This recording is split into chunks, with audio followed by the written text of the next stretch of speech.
दोस्तों, तो इस वीडियो में हम लोग डिस्कस करने वाले हैं एक प्रोग्राम कि हम कैसे कन्वर्ट कर सकते हैं कार्टेशियन कोऑर्डिनेट्स को पोलर कोऑर्डिनेट्स में यूजिंग सी प्रोग्रामिंग लैंग्वेज। तो ये प्रोग्राम बनाने के लिए आपको पहले पता होना चाहिए कि पोलर कोऑर्डिनेट्स क्या होते हैं, उसकी डेफिनेशन क्या होती है। तो पोलर कोऑर्डिनेट्स का जो फॉर्मूला होता है वो होता है, हाँ, पोलर कोऑर्डिनेट देखिए, कार्टेशियन कोऑर्डिनेट्स जो होते हैं उनको एक्स कॉमा वाई से डिनोट करते हैं और पोलर कोऑर्डिनेट्स को आर कॉमा थीटा से। तो जो पोलर कोऑर्डिनेट्स होते हैं आर, उसमें जो आर होता है, आर की वैल्यू होती है अंडर रूट में X square plus Y square और थीटा की वैल्यू होती है tan inverse Y by X. दोस्तों, हमको करना यही है इस प्रोग्राम में कि हमको यूजर से इनपुट लेना है कार्टेशियन कोऑर्डिनेट्स यानी कि एक्स और वाई की वैल्यू इनपुट लेनी है और उससे हमको आर और थीटा की वैल्यू निकालनी है और वो है पोलर कोऑर्डिनेट्स हमको यूजर को फिर से डिस्प्ले करनी है। उसका फॉर्मूला हमारे पास ये गिवन है। तो चलिए अब हम, वैसे ये फॉर्मूला गिवन नहीं रहता है मैक्सिमम टाइम, तो ये आपको पता होना चाहिए अगर आपको ये क्वेश्चन सही से करना है तो। दोस्तों चलिए शुरू करते हैं। तो अब सिंस हमको कुछ भी अगर इनपुट लेना है या कुछ भी हमको स्क्रीन पर डिस्प्ले कराना है तो हमको हैशटैग इंक्लूड जो प्री प्रोसेसर डायरेक्टिव है उसको यहाँ पे कनेक्ट कर लेना होगा, क्योंकि क्या है उससे बहुत इजीली हो जाएगा। बाकी दूसरे तरीके से करेंगे तो थोड़ा लेंदी हो जाता है, इससे बहुत फास्ट और शॉर्ट में निपट जाता है प्रोग्राम। तो हैशटैग इंक्लूड और यहाँ पे आपको लिखना है stdio डॉट एच।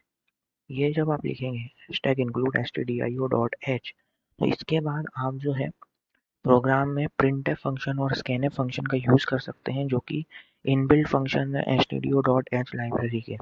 तो इन फंक्शन का काम क्या होता है कि printf फंक्शन से आप यूज़र को कुछ भी डिस्प्ले करा सकते हो स्क्रीन पे और scanf फंक्शन से उससे यूज़र से इनपुट लेके किसी वेरिएबल में उसकी वैल्यू स्टोर कर सकते हो या उस पर ऑपरेशंस भी लगा सकते हो फिर आगे।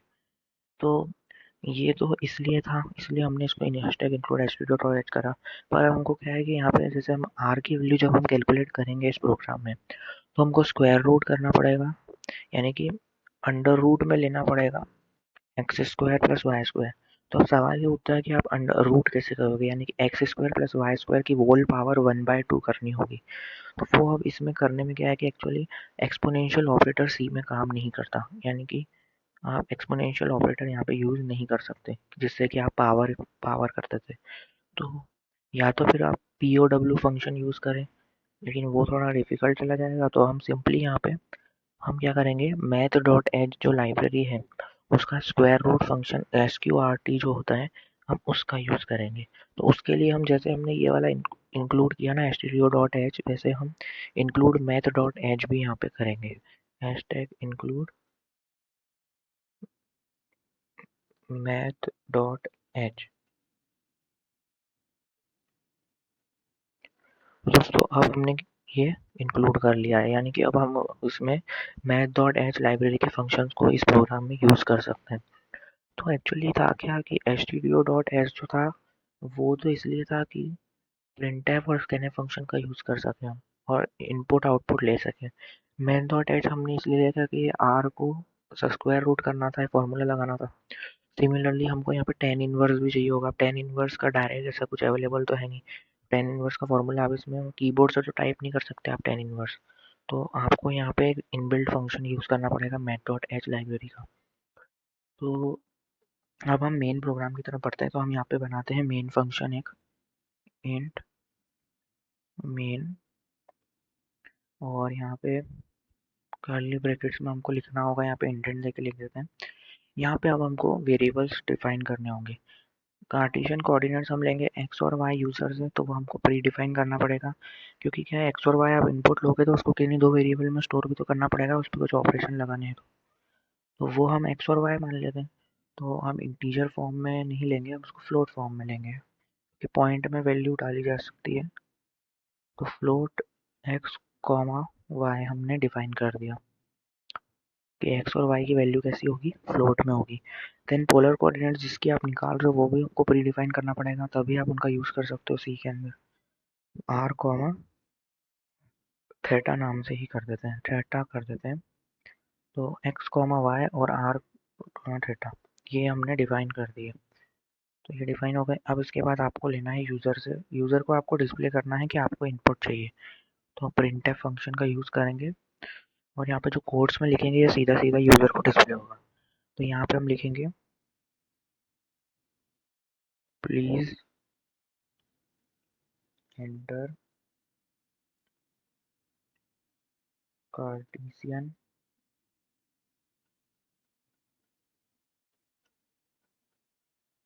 कोऑर्डिनेट्स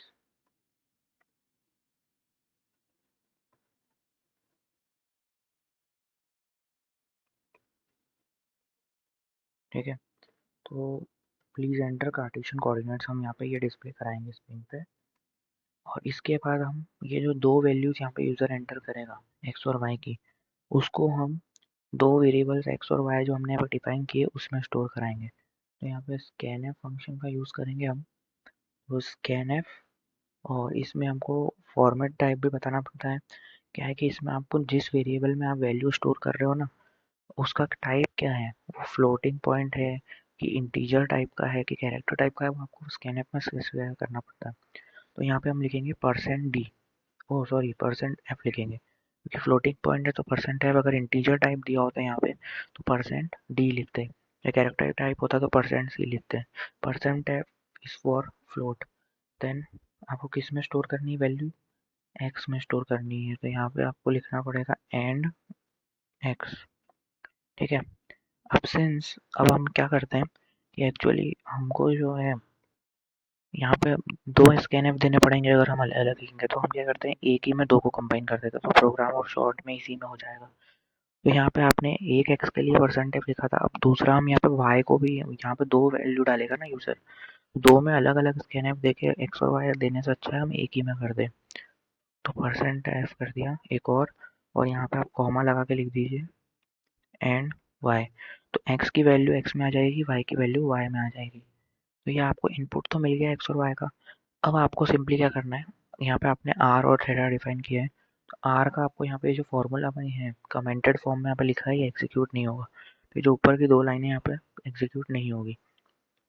तो आर का जो फॉर्मूला है वो अब हम यहाँ पे लगा देते हैं, प्रोग्राम को फीड कर देते हैं वो। तो आर इक्वल टू क्या है, square root of X square plus Y square. तो इसी कारण से अब हमने यहाँ पे ये वाली लाइब्रेरी को कनेक्ट किया हुआ है प्रोग्राम में। तो अब हम क्या करेंगे, यहाँ पे हम लिखेंगे स्क्वाड फंक्शन का यूज़ करेंगे हम, SQRT। ये जो फंक्शन है इसकी मदद से आप स्क्वायर रूट निकाल सकते हैं। और इसके अंदर हम लिखेंगे x इंटू एक्स यानी कि X square plus Y into Y यानी कि वाई स्क्वायर। तो ये हो गया, क्या हो गया, ये आर की वैल्यू आपने डिफाइन कर दी। सिमिलरली आप थीटा का फॉर्मूला क्या है वो भी आप यहाँ पर डिफाइन कर दीजिए। तो थीटा का होता है, अब यहाँ पे एक ध्यान देने की बात है कि थीटा में होता है formula tan inverse. Tan inverse directly तो डाल नहीं सकते, तो मैथ.h लाइब्रेरी के दो फंक्शंस हैं जिनका आप यहाँ पे यूज़ कर सकते हैं। दोनों में से कोई भी यूज़ कर सकते हैं। एक है a10 फंक्शन और एक है a10 2 फंक्शन। तो अगर आप a10 यूज़ करते हैं, अपन यहाँ पे अगर a10 अगर आप यूज़ करेंगे तो आपको यहाँ पे डालना होगा, जैसे कि आपका जो फॉर्मूला है उसको वहाँ पे आप डायरेक्ट लिख सकते हैं। तो y बाय x ऐसा देना होगा। तो ये भी करेक्ट है, ये भी आपका, ये जो a10 फंक्शन है टेन इनवर्स निकालने का काम करता है। ये जो आपको टेन इनवर्स फॉर्मूले में लगाना है वो निकालने का काम करता है a10 फंक्शन, जो कि इसका फंक्शन है मैथ.h का। इसीलिए हमने इसको यहाँ पे इंक्लूड किया था। तो a10 फंक्शन या तो ऐसे लगा दो, तो यहाँ पे आपको पूरा जो इक्वेशन है आपको वो लिखना पड़ेगा अंदर y बाय एक्स, नहीं तो फिर a10 2 फंक्शन लगा दो यहाँ पे। a10 2 वैसे ज़्यादा इजी रहता है और अच्छा भी लगता है।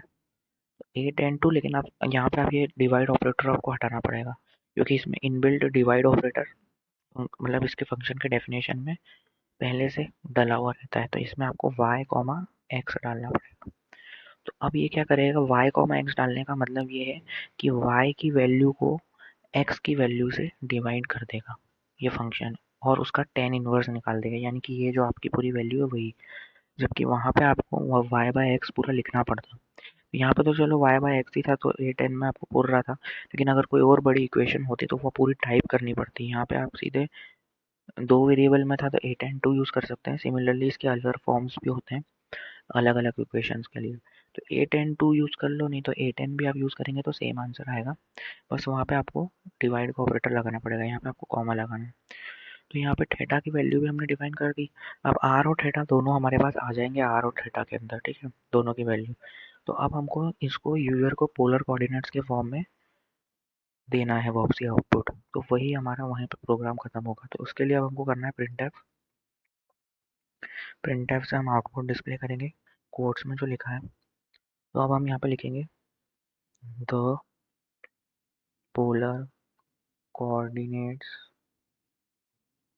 आर, और यहाँ पे आप आउटपुट जब भी देते हैं ना किसी वेरिएबल की वैल्यू, सॉल्यूशन मतलब किसी चीज़ का, किसी इक्वेशन का सॉल्यूशन आपको ऐसा आउटपुट देना है, तो वहाँ पे आपको आउटपुट किस फॉर्म में होगा, फ्लोट में होगा, इंटीजर फॉर्म में, कैरेक्टर फॉर्म में, वेरिएबल टाइप क्या है जिसका आपने आंसर निकालना है, वो आपको प्री डिफाइन करना पड़ेगा प्रिंटफ फंक्शन में भी, जिस टाइप से आपने स्कैनफ में किया था।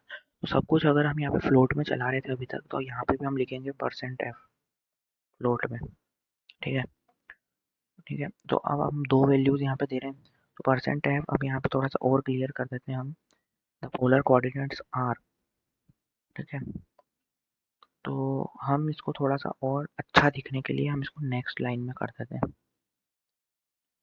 ठीक है। तो यहाँ पे सेमीकोलन लगा दीजिए और यहाँ पे फिर से एक बार प्रिंटफ फंक्शन ले लेंगे। तो प्रिंटफ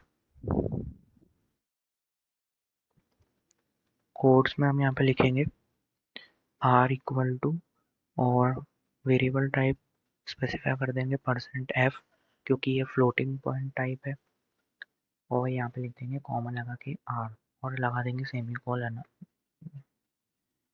तो ये जो है आपको डिस्प्ले करेगा, ये पूरा ऐसा कैसा नहीं दिखेगा, ये आपको सिर्फ ये जो ब्लू वाला है ये पोर्शन नहीं दिखेगा, और ये आर नहीं दिखेगा, सिर्फ क्या दिखेगा जो येलो में है, आर इक्वल टू, ये कोड्स में जो येलो में लिखा है आर इक्वल टू, और यहाँ पे आर की जो वैल्यू होगी वो दिखेगी, ठीक है।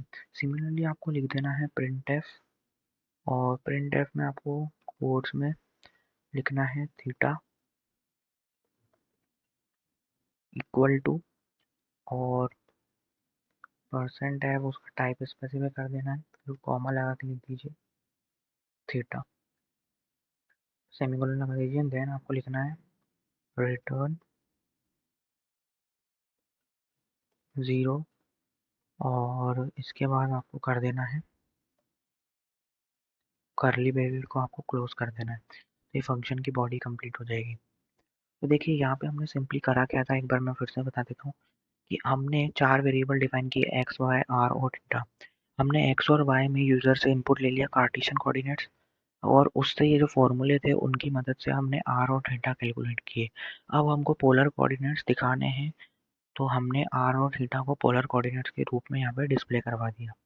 तो चलिए अब मैं आप इसको रन करके बताता हूँ आपको। तो ये देखिए अब ये मुझसे पूछ रहा है प्लीज एंटर कार्टेशियन कोऑर्डिनेट्स, तो अब जैसे कि कार्टेशियन कोऑर्डिनेट्स में डाल देता हूँ 45, और दूसरा स्पेस मार्क में डाल देता हूँ 72। तो ये दो कार्टेशियन कोऑर्डिनेट्स मैंने दे दिए, तो अब देखते हैं कि वो हमको पोलर कोऑर्डिनेट्स बताता है कि नहीं। तो देखिए ये हमको दोनों के पोलर कोऑर्डिनेट्स हमको मिल गए, यहाँ पे आर की वैल्यू भी आ गई और थीटा की भी आ गई। ये जो थीटा है यहाँ पे ध्यान देना, ये थीटा अभी जो है आपका रेडियन में आया है, इसलिए 1 पॉइंट इस टाइप से आ रहा है। इसको आप एक चीज़ और ध्यान कर लीजिए, यहाँ पे आप बहुत अच्छा हो जाएगा अगर आप इसको एंगल में कर लेता हूँ। तो उसके लिए आप क्या करिए, यहाँ पे एक स्टेटमेंट जोड़ दीजिए, theta equal to theta into 180 divided by 3.14, और सेमीकोलन लगा दीजिए। तो इससे क्या होगा कि थीटा को अब नई वैल्यू, क्योंकि क्या होता है रेडियन में कोई वैल्यू है तो उसको डिग्री में कन्वर्ट करने के लिए आपको 180 बाय पाई से मल्टीप्लाई करना पड़ता है, तो हमने वही किया है। 180 बाय 3.14 जो थीटा की पुरानी वैल्यू थी उसमें मल्टीप्लाई होगा, और वो रेडियन से डिग्री में कन्वर्ट होके ये नए थीटा के अंदर असाइन हो जाएगा, मतलब थीटा की वैल्यू इंटरनली चेंज हो जाएगी और रेडियन की जगह डिग्री में हो जाएगी अब। तो यहाँ पे डिग्री में प्रिंट होगा। अब सेकेंडली यहाँ पे आप एक न्यू लाइन कैरेक्टर या आर जो %f है यहाँ पे लगा दीजिए, क्योंकि वहाँ पे जो है ना आपको दोनों एक ही लाइन में दिख रहे थे। मैं अभी आपको दिखाता हूँ, आर और थीटा दोनों साथ में चिपके हुए मिले हुए दिख रहे थे उनके आंसर, तो अब वो अलग अलग लाइन में सेपरेटली दिखेंगे। चलिए दिखाता हूँ। ये देखिए यहाँ पे आर और थीटा दोनों साथ में जुड़ गए थे। उसको अलग करने के लिए आप न्यू लाइन कैरेक्टर यहाँ पे लगाना भूल गए थे हम, तो वो लगा दिया हमने, जिसमें लगाने से ये अलग अलग हो गए। अब इसके बाद हमने थीटा को भी उसमें कन्वर्ट कर दिया है डिग्री, वो डिग्रीज में। तो अब हम सेम फिर से इनपुट देके देखते हैं। यहाँ पे कार्टेशियन कोऑर्डिनेट्स यहाँ पे पूछ रहा है, फिर से वही दे देते हैं 45 और 72। तो अब देखिए अब ये अलग अलग हो गए। तो अब थीटा की वैल्यू आ गई डिग्रीज में आ गई। अब ये थीटा की वैल्यू 58 पॉइंट कुछ कुछ डिग्री, पहले 1 पॉइंट कुछ रेडियंस आ रहा था। और आर की वैल्यू तो नॉर्मल रेडियंस में तो नहीं, पर हाँ उसी में है, पर डिग्री में सिर्फ थीटा की वैल्यू है, क्योंकि थीटा की वैल्यू जनरली डिग्री में ही ली जाती है। दोस्तों कुछ इस टाइप से आप इस टाइप का प्रोग्राम बना सकते हैं बहुत ही आसान तरीके से। तो उम्मीद है आपको समझ आया होगा। Thanks for watching and giving your precious time. Thank you.